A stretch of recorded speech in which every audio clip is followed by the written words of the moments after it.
When you reach your 30s, you probably figured out who you are and what you want in life. So why is it still so difficult for some people to find a partner to share their dreams with?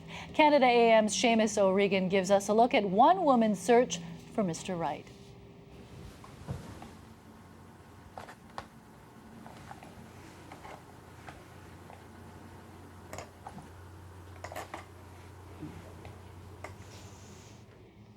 Well, joining me now is Jacquie Brownridge of It's Just Lunch.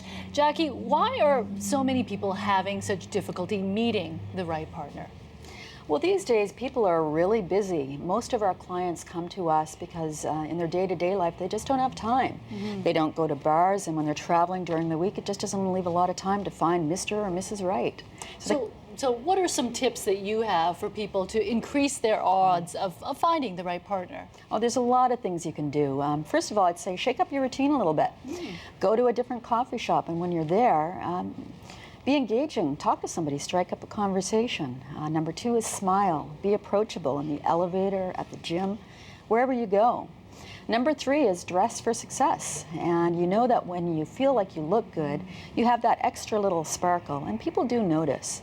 And another thing that I'd say is be really open about the kind of people that you are going to meet. You know, a lot of people have a shopping list, and if they're still working with a shopping list, something's wrong. So I'd say, you know, just be open to meeting lots of different kinds of people. So throw out the shopping list of what Mr. Perfect or Ms. Perfect is meant to be. Now, some people join sporting activities or sporting teams. Does that often work? You know, that sounds like a really great idea in theory. However, in my experience, a lot of people who have done that say that the people that they meet are either the same sex, or they're people who already have partners, and their partners encourage them to go so they can practice their sport. So it doesn't really work that much, but it does sound like a great idea. Okay, now what about a lot more people are turning to the internet, online dating to meet someone? What's your experience with people who have gone through that route? Well, the internet is definitely hit and miss. And while you increase your exposure to a lot of different people, the question is, are the people really who they say they are? You know, you hear about outdated photos, people who stretch their age, or people who even lie about their marital status. And so you really have to be careful about who you meet. I know the people that I meet are also concerned about privacy. They don't want their photos or profiles online, especially when they're more established in their career. Now, I guess there are some success stories, but there are dangers that you should be aware of. I think it's almost a full-time job in some cases. Hunting online. What about other options like hiring a relationship coach or a dating service such as It's Just Lunch? What about those kind of options? Well, if you're busy, that's definitely the way to go. Hire a professional. With us at It's Just Lunch, the first thing we do is sit down and we have an interview with you. We find out all about you, your interests, your lifestyle, your relationship goals.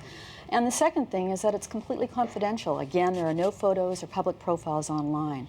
And thirdly, the best of all, is it's like having a personal assistant in your dating lift. We pick out the match for you, we set up the reservations, we work with your schedule, and all you have to do is show up and have a great time. People understandably must be nervous, though, when they're going to meet this first date. So when they come to see us, I mean, we spend a lot of time in our office. We give them tips, we give them a little advice, and there's a lot of resources available these days. So there's a lot of help available if you look for it. And there is concern about the privacy, so you don't give away too much personal information when you're setting people up. When people use our service and they meet people for either lunch or after work drinks, they only know the other person's first names and a few little pieces of information, just enough for conversation starters. And if they decide they want to see the other person again, they exchange business cards during the lunch. We will never give out last names or phone numbers or anything like that. All right. Thank you so much, Jacquie, Thank you for coming in and joining us. Happy Valentine's Day. Happy Valentine's Day to you, too. Thank you. Now, Omar, over to you. Amy Chung, I was taking notes throughout that interview all along. We've got, Good job. Thank you. Platinum-selling and Juno Award-winning artist City and Colour is showing his fans some love this Valentine's Day with the release of a new album. It's titled Bring Me Your Love, and earlier, City and Colour stopped by the AM soundstage to perform Waiting.